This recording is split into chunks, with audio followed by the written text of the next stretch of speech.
नमस्कार, आदाब, सत श्री अकाल। दोस्तों, चैट विद सुरेंद्र वत्स के नए एपिसोड में आप सबका स्वागत है। इससे पहले कि हम लोग आगे बढ़ें, आपने अब तक अगर चैनल को सब्सक्राइब नहीं किया है तो आप सब्सक्राइब कर दीजिए और बेल आइकॉन जरूर दबाइए ताकि सबसे पहले नोटिफिकेशन आपके पास में आए, आप लोगों को कहे कि सबसे पहले वीडियो मैंने देखा था। जो आज हमारे मेहमान हैं उनसे मैं आपको मिलवाऊँ उससे पहले मैं एक कहानी आपके साथ में शेयर करना चाहता हूँ। एक दुकानदार थे, बहुत मेहनत करते थे, बहुत सारा पैसा बनाया, एज्ड हो गए, बीमार रहने लग गए।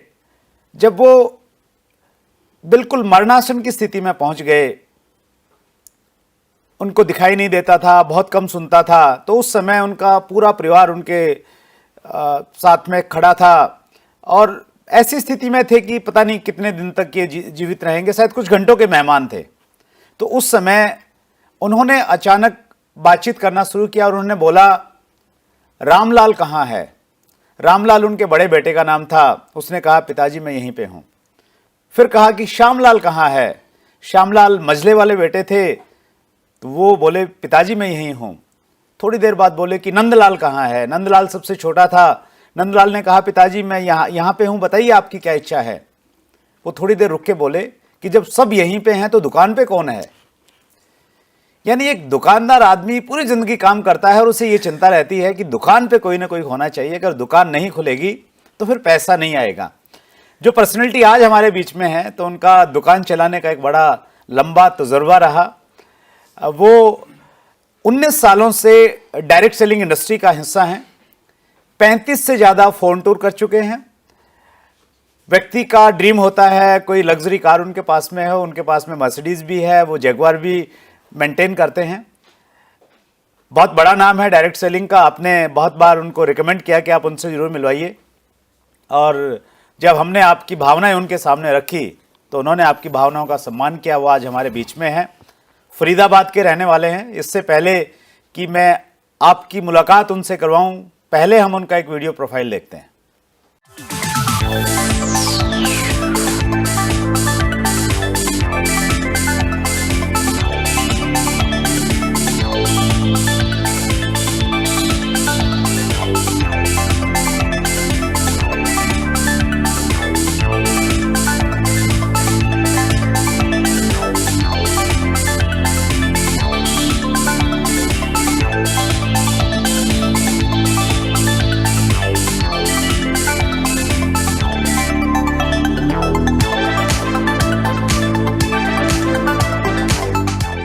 जैसा आपने देखा, आज हमारे मेहमान हैं श्री दीपक भामरी जी। दीपक जी, आपका चैट विद सुरेंद्र वत्स के एपिसोड में स्वागत है sir. Thank you sir, thank you very much. और सुरेंद्र जी, मैं छत्तीसगढ़ के एक बहुत ही छोटे से शहर में पैदा हुआ। अच्छा। एक्चुअली मेरे डैड गवर्नमेंट जॉब में थे, सेंट्रल गवर्नमेंट में एम्प्लॉय थे। अब तो खैर वो रिटायर हो चुके हैं और शानदार जिंदगी जी रहे हैं। तो छत्तीसगढ़ के एक छोटे से शहर जगदलपुर में मेरा जन्म हुआ। वहीं पर मैंने स्कूलिंग की, हाई स्कूल गया और कॉलेज के फर्स्ट ईयर में गया। जैसे ही मैंने फर्स्ट ईयर में एग्जाम दिए, उसी समय मेरे डैड का ट्रांसफर हो गया। अच्छा। जगदलपुर से फरीदाबाद। राइट। तो हमारी पूरी फैमिली फरीदाबाद शिफ्ट हो गई। और यहाँ की पढ़ाई का जो स्टैंडर्ड था वो छत्तीसगढ़ के स्टैंडर्ड से बहुत हाई था। तो जब मैं सेकेंड ईयर कॉलेज में एडमिशन लेने के लिए कॉलेजों में गया, वहाँ मुझे पता चला कि मुझे 2 साल पीछे एडमिशन मिलेगा। अच्छा। यानी एक कॉलेज जाने वाले इंसान को, बच्चे को फिर 10th में एडमिशन मिल रहा था। ओहो। तो मेरा दिल बड़ा उदास हुआ और मैंने कहा मुझे पढ़ाई नहीं करनी। अच्छा। मैं बड़ा नाराज़ हुआ और मैंने पढ़ाई छोड़ दी। और पढ़ाई छोड़ने के बाद एक इंसान को क्या होता है, उसको लगता है कि आप पढ़ाई नहीं कर रहे हो तो कुछ ना कुछ पैसे कमाने के लिए कुछ करो। राइट। तो दिल्ली में हमारे बहुत सारे रिलेटिव रहते हैं, बहुत सारे रिलेटिव्स की शॉप्स हैं सर। तो मैंने अपने एक अंकल की शॉप पे थोड़ा सा बैठना स्टार्ट किया। वो कहीं पे जा रहे थे तो उन्होंने मुझे गल्ले पे बिठा दिया। राइट। और वहाँ पर जो चस्का लगा, यानी कस्टमर आता है, आपको पैसे देता है, थोड़ा सा सामान लेता है, चला जाता है और सारा दिन आप शान से बैठे हो, कस्टमर को अटेंड कर रहे हो। मुझे लगा ये काम बड़ा आसान है और बड़ा मज़ेदार है। अच्छा। पैसे कमाने का बहुत अच्छा तरीका है जी। तो मैंने भी अपने मम्मी पापा को इमोशनली ब्लैकमेल किया। और इस दुनिया में आई थिंक 99% लोग अपने पेरेंट्स को इमोशनली ब्लैकमेल ही करते हैं कि मुझे ये करना है, भले ही उसका भविष्य नहीं मालूम होता।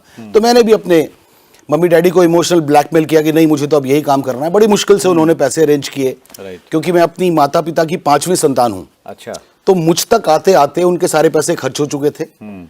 बड़े भाई बहनों को पढ़ाने में, उनकी शादियां करने में, तो मेरे लिए कुछ बचा नहीं था। तो बहुत ही थोड़े से पैसों से मैंने अपनी एक शॉप स्टार्ट की। 17 साल मैंने शॉप चलाई। अच्छा, किस चीज की शॉप सर? मेरी कॉस्मेटिक्स एंड गिफ्ट शॉप थी सर। अच्छा, राइट राइट। जहाँ पे हम टेडी बेयर बेचा करते थे। अच्छा, ओके। तो वो शॉप 17 साल से कर रहे थे। जी। एक अगर आप आप 17 साल से शॉप चलाने वाले जी। एक व्यक्ति को अगर कोई व्यक्ति डायरेक्ट सेलिंग के बारे में बताए जी। तो उसकी समझ में नहीं आता है, और जी। ये उसको ये लगता है, जैसे अभी हम कहानी में बात जी। कर रहे थे जी। कि भाई दुकान की बड़ी चिंता रहती है। बिल्कुल बिल्कुल। तो फिर ऐसा कैसे कि आप डायरेक्ट सेलिंग में आ गए? क्या शानदार सवाल किया आपने सर। सर। अब तक हम ये सुनते आए हैं कि इतने सालों से कोई इंसान किसी फील्ड में काम कर रहा है और उसे डायरेक्ट सेलिंग के लिए अप्रोच किया गया। सर, मैं आपको ये बताना चाहता हूं कि मुझे डायरेक्ट सेलिंग के लिए अप्रोच बिल्कुल नहीं किया गया। अच्छा। मुझे ये पता ही नहीं था कि डायरेक्ट सेलिंग इंडस्ट्री होती क्या है। 1999 की बात कर रहा हूं। इनफैक्ट मैं अपनी शॉप के ही काम से मैं सहारनपुर जा रहा था। राइट। तो पैसे होते नहीं थे, तो जनरल बोगी में हम ट्रैवल किया करते थे। तो अचानक मुझे याद है कि मेरठ के आसपास कोई आर्मी से रिटायर्ड सज्जन मेरी बोगी में आए, मेरे बिल्कुल सामने बैठ गए। अच्छा। उन्होंने मुझसे, जैसे होता है ना कि आप किसी से भी मिल रहे हैं, तो उन्होंने मुझसे नाम पूछा। मैंने कहा अंकल जी मेरा नाम ये है। उन्होंने कहा बेटा, मेरे कंधे पे हाथ रखते हुए पूछा कि बेटा आप क्या करते हो। तो बुजुर्ग से थे, लगभग 70 साल की एज होगी। अच्छा।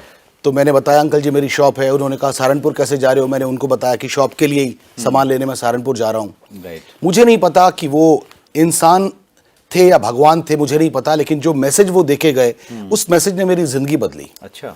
उन्होंने मुझसे अचानक एक सवाल किया, बेटा बुरा नहीं मानोगे तो एक सवाल कर लूं? मैंने पूछा अंकल जी करो, आप इतने बड़े हैं मुझसे।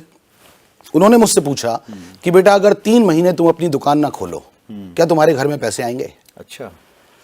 सुरेंद्र जी मैं आपको बता नहीं सकता, मेरी पूरी बॉडी के रोंगटे खड़े हो गए। अच्छा। मैं सुन्न हो गया, क्योंकि ये सवाल ना मुझे जिंदगी में किसी ने पूछा था, ना मैंने जिंदगी में कभी अपने आप से पूछा था। अच्छा। क्योंकि मुझे ऐसा लगा ही नहीं था कि ऐसा भी हो सकता है कि मैं 3 महीने, कभी कोई सिचुएशन ऐसी आ जाए। राइट। हमेशा कोई फिजिकली फिट थोड़ी रह सकता है। उन्होंने कहा कि बेटा जिंदगी में अगर कोई काम ऐसा मिले जिसमें तुम्हें ऐसी इनकम के सोर्स नजर आए जिसमें तुम फिजिकली प्रेजेंट अगर नहीं भी हो तो भी तुम्हारे घर में पैसे आएंगे, तो बेटा ऐसा काम करना जरूर। अच्छा। और उस दिन के लगभग 2-3 साल के बाद उन्होंने कोई काम नहीं बताया? नहीं, कोई काम नहीं बताया उन्होंने। उन्होंने कहा बेटा कोई काम ऐसा अगर मिले तो जरूर करना, कि जिसमें तुम फिजिकली प्रेजेंट नहीं हो लेकिन फिर भी तुम्हारे घर में पैसे आने का सोर्स बंद ना हो। ग्रेट। हम तो यही मानते थे ना कि ऐसे तभी आ सकते हैं जब हमने कोई प्रॉपर्टी किराए पे दी हुई है, तो तभी उसका किराया आएगा। तो उसके अलावा कुछ पता ही नहीं था, और मैं इतना रिच नहीं था कि मेरी कोई प्रॉपर्टी ऐसे किराए पे चल रही हो। राइट। खोपड़ी घूम गई सर। राइट। और उसके लगभग 2.5-3 साल के बाद अचानक मुझे नेटवर्क मार्केटिंग इंडस्ट्री को देखने का मौका मिला। अच्छा। समझने का मौका मिला, और मुझे याद आया कि ये बिल्कुल वही चीज है कि कुछ दिनों के बाद या कुछ महीनों के बाद या कुछ सालों के बाद ऐसा दिन आ सकता है कि मैं कुछ नहीं कर रहा हूंगा और तब भी मुझे पैसे आएंगे। अच्छा। इसीलिए मैंने पागलों की तरह, मुझे किसी ने फोर्स नहीं किया था कि आप इस इंडस्ट्री को जबरदस्ती ज्वाइन करो, मुझे किसी ने फोर्स नहीं किया था। मुझे उन अंकल जी की बात याद आई और मैंने खुद अपने आप को झोंक दिया, क्योंकि मुझे रास्ता मिल गया था कि यहाँ पे पैसिव इनकम, मुझे पता ही नहीं थी सर कि पैसिव इनकम नाम की कोई चीज होती है। यस। तो इस तरीके से मेरा, आपकी कहानी मेरे से बहुत रिलेट करती है सर। मैंने दिल्ली यूनिवर्सिटी से पोस्ट ग्रेजुएशन किया, उसके बाद में मैंने as a teacher, as a private teacher मैंने जॉब की। फिर मैंने केबल ऑपरेटर के रूप में काम किया कि भाई बिजनेस करना है। शानदार। तो जब मैं केबल टीवी में था तो वहाँ पैसा तो था लेकिन टाइम फ्रीडम नहीं थी। यस। घर जाने का टाइम नहीं, खाने का टाइम नहीं। तो मैं फेडअप हो गया कि लाइफ में यार कोई ऐसा काम करना है जहाँ पैसा तो हो लेकिन टाइम फ्रीडम होनी चाहिए। बहुत जरूरी है, बहुत जरूरी है। ये मेरे दिमाग में चलता था। यस। और फिर अचानक जब मुझे ये डायरेक्ट सेलिंग की अपॉर्चुनिटी मिली, मालूम चला कि भाई यहाँ से आपको टाइम फ्रीडम मिल सकती है, तो फिर मैंने भी आपकी तरह झोंक दिया। शानदार सर, शानदार। Great sir. लेकिन जब आप ट्रेडिशनल मार्केट में थे जी, दुकान आपका था, तो एक ऐसा टाइम आया होगा जब आपने डिसाइड करना था कि भाई अब दुकान किया जाए या फिर डायरेक्ट सेलिंग में कूदा जाए जी। तो वो जो समय था, क्या निर्णय लेना आसान था आपके लिए? सर आसान नहीं था, बहुत टफ था। लेकिन मैं आपको ये बता दूं, बहुत सारे लोगों को ये विश्वास नहीं होगा कि सच में मैंने ऐसा किया। प्लीज। मेरी जो 17 साल पुरानी दुकान थी, मतलब बड़ी मेहनत से अपनी दुकान को सजाया संवारा था, बड़ी मेहनत से उस दुकान के एक एक इंच की जगह को भरा था सामान से। और जब मैं डायरेक्ट सेलिंग इंडस्ट्री में आया, सिर्फ 3 महीने में मैंने डिसाइड कर लिया था अच्छा। कि अब मैं अपनी जिंदगी एक एज ए शॉपकीपर नहीं बिताने वाला हूँ। अच्छा, ओके। और 3 महीने में मैंने डिसाइड किया कि अब मैं दुकान में बिल्कुल नहीं जाऊंगा, और मैंने अपनी शॉप अपने ब्रदर को हैंडओवर कर दी कि चाहे मैंने जितनी मर्जी मेहनत की हो इस शॉप में, अब इस दुकान से कम आए हुआ एक भी पैसा मैं अपने लिए यूज नहीं करूंगा। तो पत्नी ने ये नहीं कहा कि पागल हो गया बहुत क्या? हुआ सर, बहुत हुआ, बहुत हुआ। अच्छा, हाँ, पंचायत मतलब नहीं हुई घर पे? पंचायत भी हुई थोड़ी बहुत। अच्छा। हाँ, डैड ने बोला बेटा तू पागल हो गया, तेरा दिमाग खराब है। मॉम ने बोला कि ऐसा मत कर, वाइफ ने कहा कि नहीं ऐसा मत कर, इन लॉज ने बहुत बोला कि हमने तो लड़की तेरे को तब दी थी जब तेरी दुकान चल रही थी, अब तू कह रहा है दुकान ही नहीं करूंगा। हाँ, तो मैंने वो कहा मुझे वक्त दीजिए, और जो मैंने डिसाइड किया है Right. मैं अपने आप को झोंक दूंगा और मैं साबित करके दिखाऊंगा कि मैं सही हूं। और सुरेंद्र जी, आपको बताना बड़ा मजेदारी वाली बात है, प्लीज। 17 साल मैंने दुकान चलाई। सर। इन 17 सालों में मैं फरीदाबाद से निकल के आगरा भी नहीं गया था। अच्छा, क्या बात है। आगरा भी नहीं गया था, और अभी 35 बॉम्बे भी नहीं गया। 35 फॉरेन टूर कर जी, चुके हैं। Foreign tour. ग्रेट ग्रेट, यही खूबसूरती है सर जी, इस इंडस्ट्री जी, में। जी। मतलब ये मैं इसको कहता हूँ, ये कंप्लीट पैकेज है, बिल्कुल कंप्लीट, जहाँ पे आपको सारी चीजें बिल्कुल। जो और कहीं नहीं मिल सकती वो एक साथ यहाँ पे मिल जाती है। डेफिनेटली यस, चलिए। Definitely yes. Great sir. Sir, आपने आपका बहुत बड़ा डिसीजन था कि फुल जी। टाइम आप डायरेक्ट सेलिंग में आए। जी। तो ऐसे बहुत सारे लोग हैं जो काम के साथ में कर रहे हैं, जी। और एडवाइस भी ये किया जाता है भाई पार्ट टाइम इसको कीजिए। जी। अगर हम इंडिया में डायरेक्ट सेलिंग के भविष्य की बातचीत जी। करें तो आपको क्या भविष्य नजर आता है? सर सिंपल सी बात है, इंडिया में डायरेक्ट सेलिंग 9 सितंबर सन 2016 को गवर्नमेंट ऑफ इंडिया ने इसको लीगलाइज किया। हाँ, राइट। इसके ऊपर कुछ तो गाइडलाइंस बनाई। Right. इनफैक्ट कि सरकार अब इस इंडस्ट्री के बारे में थोड़ा बहुत सोच रही है, हाँ, और right. कुछ डिसीजंस बहुत जल्दी आएंगे, बिल्कुल। बहुत अच्छे तरीके से। राइट। अभी इंडिया में, और मेरे ख्याल से हम 2019 के जस्ट शुरुआती दिनों में हैं, हाँ। तो सिर्फ 2-2.5 साल पहले का एक छोटा सा बच्चा है। Right. जब तक ये इंडस्ट्री लीगलाइज नहीं थी तब मैं तब की बात नहीं करूंगा, हाँ। क्योंकि तब तो प्रैक्टिस सेशन चल रहा था। Right, right. मैच तो अभी शुरू हुआ है। राइट। तो आज का जो यूथ है, मैं उनको ये कहना चाहता हूं, don't go for jobs. Right. Job के पीछे मत पड़िए, डायरेक्ट सेलिंग इंडस्ट्री को ढंग से पहचानिए। Right. इस दुनिया के बड़े बड़े लोगों ने, बहुत कमाल के लोगों ने डायरेक्ट सेलिंग इंडस्ट्री के बारे में बहुत कुछ बोला है। इनफैक्ट मैं तो ये कहना चाहता हूं सुरेंद्र जी कि डायरेक्ट सेलिंग इंडस्ट्री इस दुनिया का 8वां अजूबा है। अगर मुझ जैसे अनपढ़ आदमी को, इनफैक्ट अगर फर्स्ट ईयर पास, यार आप right. क्या अनपढ़ ही बोलोगे, True. मुझे इंग्लिश बोलनी नहीं आती, मुझे कंप्यूटर चलाना नहीं आता, और मुझे टाई की नॉट लगानी भी नहीं आती है, सच बताऊं तो, और मैं सीखता नहीं हूं। सर। मैं जानबूझ के नहीं सीखता हूं, जबकि 1 घंटे में मैं सीख सकता हूं। क्योंकि हर सेमिनार से पहले जब मेरा कोई ना कोई दोस्त मेरी टाई की नॉट बांध रहा होता है, तो मुझे मेरी एक शब्द इस्तेमाल कर रहा हूं, मुझे नहीं मालूम ये शब्द इस्तेमाल करना चाहिए नहीं करना चाहिए, मुझे मेरी औकात याद आती है अच्छा। कि कैसे मैं एक ऐसे शहर से निकल के आया, हिंदी मीडियम स्कूल का बच्चा, और आज यहाँ पे 2-2, 3-3, 5-5 हजार लोग मेरी बातों को पलकें झपकाए बगैर सुनते हैं। राइट। ट्रू। तो इस इंडस्ट्री ने एक इंसान को जो पैसे दिए उसकी बात ही छोड़ दीजिए सर, राइट। राइट। यहां से उठा के एक ऐसे मुकाम पे पहुंचाना कि 3-3 घंटे लोग उनको बिना पलके झपकाए सुन रहे हैं, ये बहुत बड़ी अचीवमेंट है सर। इसी को कहते हैं real transformation of a person.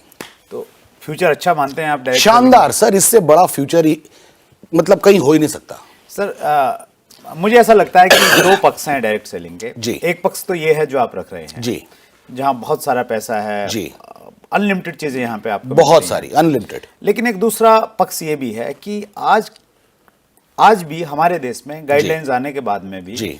Direct selling के नाम पे बहुत सारी मनी सर्कुलेशन कंपनियां हैं। जी। और देखिए, जब आदमी पहली बार उसके सामने कोई चीज रखी जाती है जी। तो वो समझ नहीं पाता कि भाई गाइडलाइन क्या है, कहाँ जी, मिलेंगी, जी, कैसे चेक कर जी, सकते हैं। जी।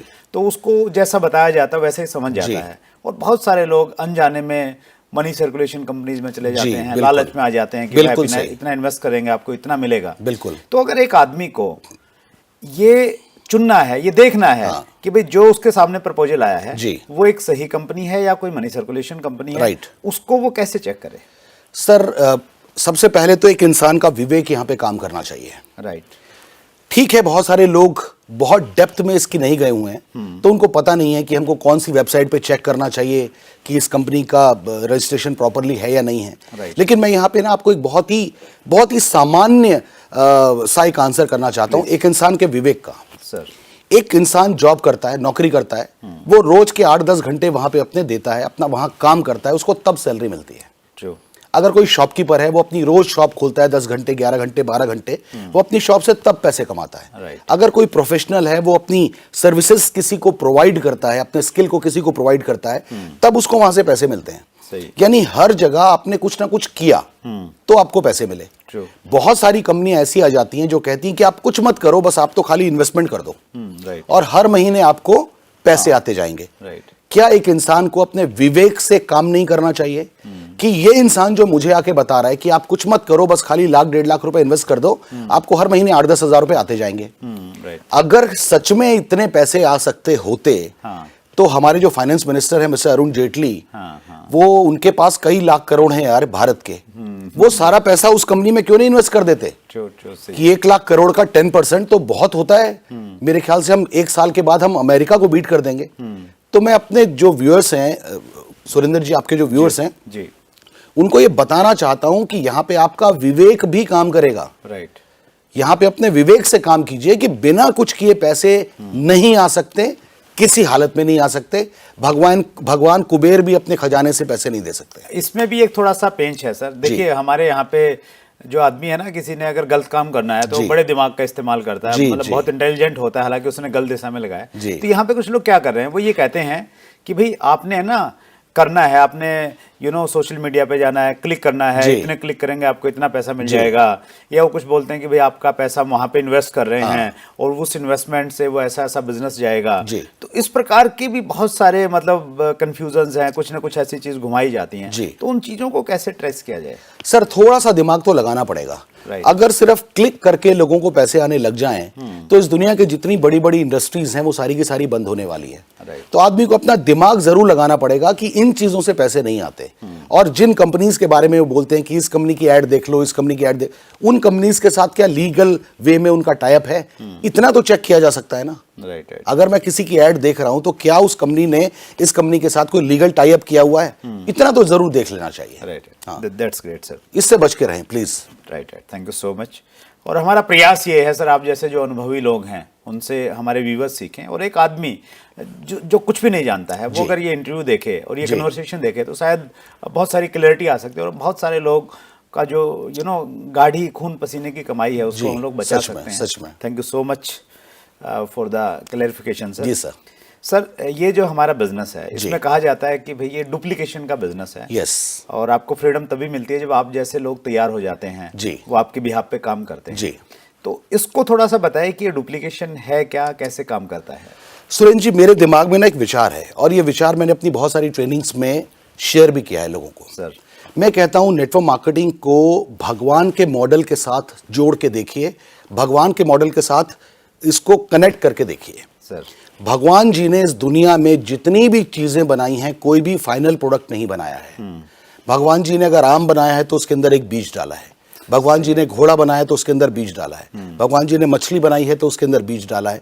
भगवान जी ने जितनी वनस्पति, जितने प्राणी बनाए हैं, उनमें से कोई भी फाइनल प्रोडक्ट नहीं है, सबके अंदर एक बीज है। हाँ, अंश है छोटा सा बस। बिल्कुल। राइट। भगवान जी ने ये बीज क्यों डाला है कि उस प्रोडक्ट का मल्टीप्लिकेशन होना चाहिए, वो डुप्लीकेट होके वो मल्टीप्लाई होनी चाहिए, गुणात्मक रूप में गुणात्मक रूप में होना चाहिए। Okay, okay. तो मैं इसको नेटवर्क मार्केटिंग के साथ जोड़ता हूं। अगर नॉर्मल रूटीन में देखा जाए तो लगभग 99% बिजनेस, 99% व्यवसाय कभी भी मल्टीप्लाई नहीं होते हैं। राइट। वो एक जगह पे है और वहीं पे खत्म हो जाता है। नेटवर्क मार्केटिंग इंडस्ट्री एक इकलौती इंडस्ट्री है जो आपकी सोर्स ऑफ इनकम को मल्टीप्लाई करती है।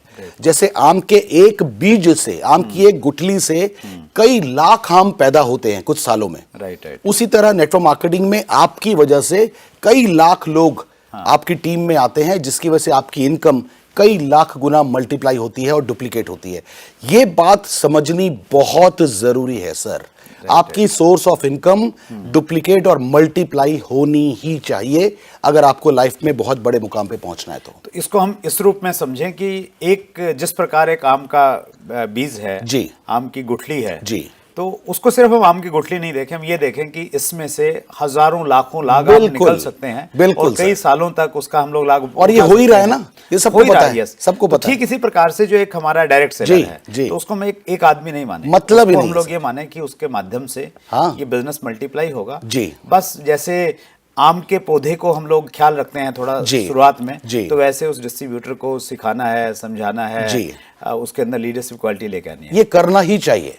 अगर आप नेटवर्क मार्केटिंग में हैं तो नेटवर्क मार्केटिंग का बेसिक ही यही है कि चीजों को मल्टीप्लाई करने के गुण आप में आना चाहिए और चीजों को डुप्लीकेट करने के गुण आप में आना चाहिए। जो काम आपने सीखा है वो आप नीचे वाली अपनी टीम के लोगों को सिखाना आपकी ड्यूटी, आपका कर्तव्य है। ग्रेट। अगर आप नेटवर्क मार्केटिंग इंडस्ट्री में हैं तो बहुत बढ़िया सर, बहुत बढ़िया।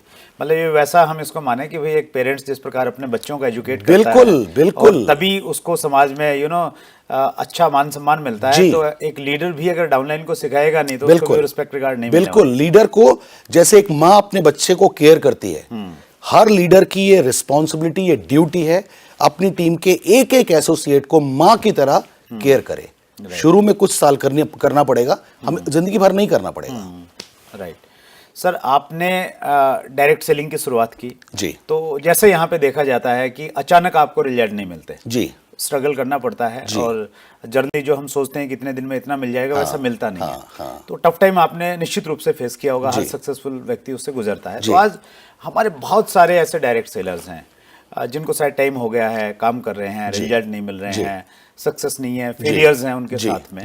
तो ऐसी मनस्थिति में काम करना बड़ा मुश्किल रहता है। बिल्कुल तो उस समय क्या सोचा जाए, क्या किया जाए, क्या एक्शन होना चाहिए?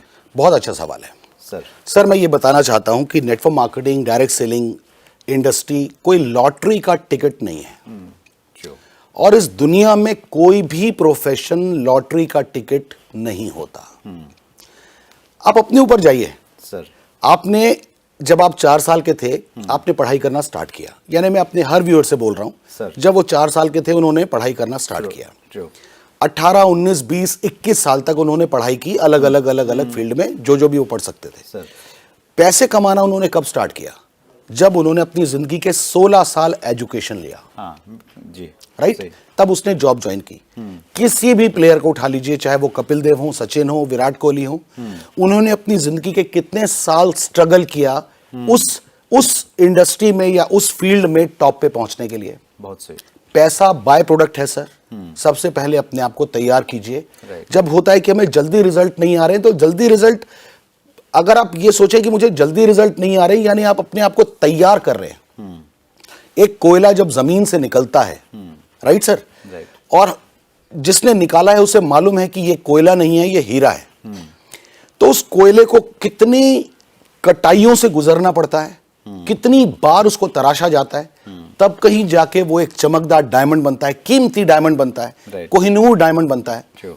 तो डायमंड हर इंसान के अंदर है, उसको ये मान के चलना पड़ेगा। और जब भी उसके दिमाग में ये बात आए कि मुझे जल्दी सक्सेस मिलनी चाहिए, उसे बार बार ये मान लेना चाहिए कि मुझे जल्दी सक्सेस नहीं चाहिए, लेकिन मुझे अपने आप को तराशना है। और अगर उसने अपने आप को तराश लिया तो जैसे हीरे की चमक एक बार अगर आ गई तो वो फिर जिंदगी भर उसकी चमक कम नहीं हो सकती। उसी तरह एक डायरेक्ट सेलर, नेटवर्कर की में चमक अगर एक बार आ गई, दुनिया की कोई ताकत उसकी चमक को कम नहीं कर सकता, यानी अब उसकी इनकम जिंदगी में कभी कम होने वाली नहीं है। मतलब इसको यूं समझे कि भाई अगर फेल्यूर्स हैं तो ये माना जाए कि उसको तराशा जा रहा है। बिल्कुल। वो आने वाले समय में यही चीजें उसकी चमक को बढ़ाने वाली हैं। और जैसा आपने कहा कि इंपॉर्टेंट ये भी है कि वो सीखे, अपने आप को तैयार करे, जो रिक्वायरमेंट्स है इंडस्ट्री की, जो स्किल्स की जरूरत है तो उसमें वो अपडेट करे। सबने सीखा है सर। सचिन को देखिए कितने सालों का प्रैक्टिस है, साइना नेहवाल को देखिए कितने सालों का प्रैक्टिस है, सुशील कुमार जो रेसलर है उनको देखिए कितने सालों का प्रैक्टिस है। तो सबको प्रैक्टिस करनी ही पड़ेगी, अपने आप को तराशना ही पड़ेगा। एक्चुअली क्या रहता है, दीपक भामरी की लग्जरी लाइफ लोगों को दिखती है लेकिन स्ट्रगल नहीं दिखता जी। तो वो आपने हमारे व्यूअर्स के साथ में शेयर किया sir, thank you very much sir. हमारे इस एपिसोड में एक सेगमेंट है जी, funny moment of the life. अच्छा, तो आपकी तो पर्सनैलिटी ही बहुत अच्छी है और बहुत, क्या कहना चाहते हैं, मेरी पर्सनैलिटी फनी है? नहीं, फनी नहीं है सर। आप बहुत, मतलब कुछ लोग ऐसे होते हैं ना जिनके साथ बैठ के अच्छा लगता है। मतलब मुझे बहुत अच्छा लग रहा है आपके साथ में बैठ के, हमारे व्यूअर्स को बहुत अच्छा लग रहा होगा, बहुत आनंद उन्होंने लिया होगा हमारी कन्वर्सेशन का।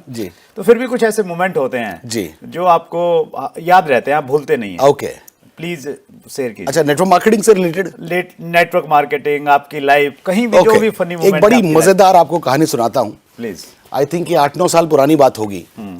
तो जैसे पहले होता था कि हम होम मीटिंग्स बहुत किया करते थे। हाँ, true। अभी भी मैं करता हूँ, जबकि बहुत सारे लोगों को एक ये गलत धारणा है कि अगर आप किसी स्टेज पे पहुंच जाते हैं तो होम मीटिंग्स आपको नहीं करनी चाहिए। मैं उनको ये मैसेज देना चाहता हूँ, होम मीटिंग्स ही आपको डायमंड बनाता है। राइट।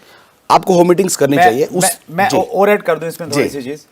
मैंने एक्चुअली डायरेक्ट सेलिंग का जो पहली बार प्लान देखा जी, तो मैंने होम मीटिंग में देखा था, और मैं अक्सर अपनी मीटिंग्स में कहता हूं कि अगर आपने डायमंड्स ढूंढने हैं तो होम मीटिंग कीजिए, बहुत बढ़िया, मिलते हैं। शानदार बात कर रहे हैं सर आप। शानदार बात कर रहे हैं। Thank you sir. और अगर आपने घर में मीटिंग नहीं देखी होती तो शायद आज आप उस मुकाम पे नहीं होते जो आप पूरी नेटवर्क मार्केटिंग के लोगों को एक बहुत बड़ा विजन दे रहे हैं। Sir please. बड़ी मजेदार बात है, 7-8 साल पुरानी होगी। हापुड़ के पास कोई गांव है, मैं गांव का नाम भूल गया हूँ। तो संडे का दिन था, हमारा सेमिनार था दिल्ली में। और सेमिनार से फ्री होने के बाद हम शायद 5 बजे के आसपास, सर्दियों के दिन थे, वैसी वाली सर्दियां जब सर्दियों के दिनों में बारिश होती है। अच्छा, हाँ, राइट। तो अंधेरा जल्दी हो गया और उस गांव का रास्ता ढूंढते ढूंढते, तो तब जीपीएस भी उतना स्ट्रांग नहीं होता था कि आप पहुंच जाएं। तो आखिर हम पहुंच गए, लेकिन अंधेरा हो गया। अच्छा। तो मुझे पता चला कि जिनके घर हम जा रहे हैं वो घर थोड़ा सा दूर है। तो गाड़ी यहाँ पार्क कर दी और घर थोड़ा दूर था। तो हम गाड़ी से उतरे और सेमिनार से निकले थे, तो सूटेड बूटेड थे, शानदार टाई वाई और ठीक है। तो हम उनके घर की तरफ गए। बारिश हुई थी तो थोड़ा थोड़ा पानी जमा हुआ था। मुझे पता नहीं था कि ये पानी है या यहाँ पे नाली है। अच्छा। और मेरा एक पैर उस नाली में गया और मैं धड़ाम से उस नाली के अंदर। ओहो। यानी मैं यहाँ तक नाली के अंदर। अरे रे। अच्छा। अब जिनके घर मुझे बिजनेस शेयर करना था, जिनके साथ बिजनेस प्लान शेयर करना था, मैं नाली से मुझे निकाला गया। अच्छा। और मैं यहां तक नाली के अंदर हूं। अच्छा, ओके। अब वो पाइप लगा के सर्दियों के दिनों में आप सोचिए। अच्छा। पाइप लगा के वो मुझे धो रहे हैं। राइट। मुझे पूरा धोया गया। अच्छा, ओके। और उसके बाद उन्होंने कहा, हाँ भाई ठीक है दीपक जी, अब ठीक हो? मैंने कहा हाँ ठीक हूँ। कह रहे ठीक है, समझाओ जी आप क्या समझाने आए थे। अच्छा। तो जमीन में बोरी पे बैठ के, क्योंकि कपड़े गीले थे, तो ये तो कोई ऑप्शन नहीं था। क्या फालतू का काम। अरे नहीं सर, बड़ा एंजॉय किया। उन्होंने गरम गरम पकोड़े भी खिलाए। अच्छा। पकोड़े खिलाए, चाय पिलाई। अच्छा। और चौकड़ी मार के जमीन में बैठ के हमने बिजनेस प्लान शेयर किया। 1-1.5 घंटा हम लोग उनके घर पे बैठे। उन्होंने बिजनेस ज्वाइन भी किया और बहुत अच्छा काम किया। तो ये एक फनी मूवमेंट है सर। मतलब किसी भी सिचुएशन में आपको अपना काम नहीं छोड़ना है सर। काम नहीं छोड़ना है, मस्ती के साथ काम करना है, एंजॉय के साथ काम करना है। एक मेरे को भी घटना याद आ रही है सर। हमारी है ना बहुत सारी चीजें मिल रही हैं। अच्छा। दीपक जी। जी। बिजनेस की जब शुरुआत की, मेरे पास में बजाज चेतक स्कूटर था। ओके। और मुझे अच्छे से याद है, वो 1 जनवरी का दिन था जी। संडे था वो, ईयर मुझे ध्यान नहीं है। तो मैं और मेरे एक पड़ोसी थे, मिस्टर एस अत्री जी। तो वो लेक्चरर थे। ओके। तो उनको संडे को छुट्टी मिलती थी। तो मैंने प्लान किया कि भाई आपकी जो लिस्ट है उस पर हमने काम करना है संडे को। ठीक है। तो मॉर्निंग में धुंध पड़ती है उन दिनों अपने नॉर्थ इंडिया में, बिल्कुल भयंकर धुंध, और उस दिन कुछ ज्यादा ही थी। अच्छा। तो हमने प्लान किया कि 5:30-6 बजे हम लोग निकल जाएंगे, कहीं दूर हमने जाना था। ठीक है। तो हम लोग गए, किसी गांव में गए, वहाँ एक मीटिंग की, बजाज चेतक में। हाँ, बजाज चेतक पे गए। ठीक है। वो पीछे बैठे, मैं चला रहा हूँ। ठीक है। प्रोडक्ट साथ में लेके हम लोग चल रहे हैं। ओके। तो रात को जाते जाते लास्ट में मेरी सिस्टर रहती कुरुक्षेत्र में। अच्छा। तो प्लान ये था कि भी रात को वहां पे हम लोग स्टे करेंगे जी। तो वहां पे पहुंचते पहुंचते हमें 10 बज गए। ओके। और वो मतलब उसमें 10 बजे मतलब गांव में तो पूरा गांव ही सो जाता है। बिल्कुल बिल्कुल। तो शहर की भी स्थिति ये थी, कोई बाहर नहीं था। यस। तो हम लोग गए, हमने बैल बजाई जी। तो बैल बजाई तो मेरे जो मौसा जी थे वो बाहर निकल के आए और उन्होंने देखा यार इसमें कौन आया। और हमने भी अपना चद्दर वद्दर मतलब ओढ़ी हुई है, बिल्कुल आंखें दिख रही हैं। तो उन्होंने बहुत देर बाद तो उनकी समझ में आया कि कौन है। तो फिर हम लोग अंदर गए, तो बात शुरू हुई जी। तो बोले इस समय कैसे, तो हम लोग एक्साइटेड थे बिजनेस को लेके, और वहाँ भी ये सोच के गए थे कि भाई यहाँ भी इनको भी ज्वाइन करवाना है। ठीक है। तो हमने बिजनेस के बारे में बताया, तो उन्होंने है ना बुजुर्ग थे तो बड़ी गहराई से एक चीज बोली कि देखो बिजनेस तो ठीक है, आप देखो कि इस समय एक पक्षी भी अपने घोंसले से बाहर नहीं मिलेगा। सही बात है। और तुम ऐसे पागलों की तरह घूम रहे हो जी। बिजनेस तो कर लो, अच्छी बात है, लेकिन ये कोई तरीका है? तो वो चीज सही में वो अपनी जगह सही थे, लेकिन उससे हमें मोटिवेशन मिल रहा था कि हम सही- लोग मेहनत कर रहे सही हैं। बात है। और मजेदार बात ये थी कि सुबह 5 बजे हम उठ के फिर चल दिए। Oh my God. तो ये इस इंडस्ट्री की खूबसूरती यही है कि सुरेन जी, जैसा उन्होंने कहा ना कि सर। पागलों की तरह आप इतनी रात को कर रहे हो, सर। तो इस इंडस्ट्री में पागल ही होना पड़ेगा सर। राइट राइट राइट जो पागल हुआ है हाँ। उसी को दुनिया ने गले लगाया है। Right right. जी मतलब वो जुनून, और वो बिल्कुल। जुनून है तो फिर आपको लगता ही नहीं कि आप काम कर रहे हैं। बिल्कुल सही बात है। जैसे हमने अभी बातचीत की तो हमने लगा ही नहीं कि हमने बातचीत की, और इस बातचीत में एक अच्छा खासा टाइम हम लोगों ने यहाँ पे अच्छा। इन्वेस्ट किया है अपने यस साथ यस में। Yes yes. आपने बहुत सारी जानकारी दी सर, और हमारा आज का जो ये इंटरव्यू है ये जी। बहुत नॉलेजेबल है, बहुत बहुत अच्छी फीलिंग्स और बहुत अच्छे तरीके से आपने बड़ी बड़ी बातें बताई।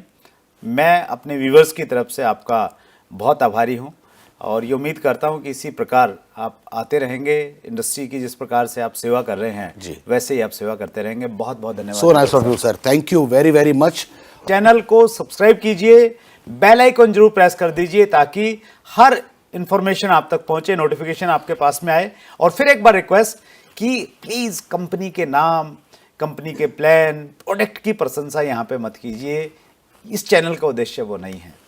आप जिस प्रकार से प्यार दे रहे हैं, हम आपके बहुत आभारी हैं। बहुत आभार आप सबका। फिर हम लोग मिलेंगे। आपको मालूम है कि हर मंगलवार रात्रि 8 बजे एक नया एपिसोड, एक नई पर्सनैलिटी के साथ हम आपके सामने प्रस्तुत हो जाते हैं। सो अगले मंगलवार रात्रि 8 बजे फिर प्रस्तुत होंगे। तब तक के लिए बहुत धन्यवाद। अपना ख्याल रखिएगा।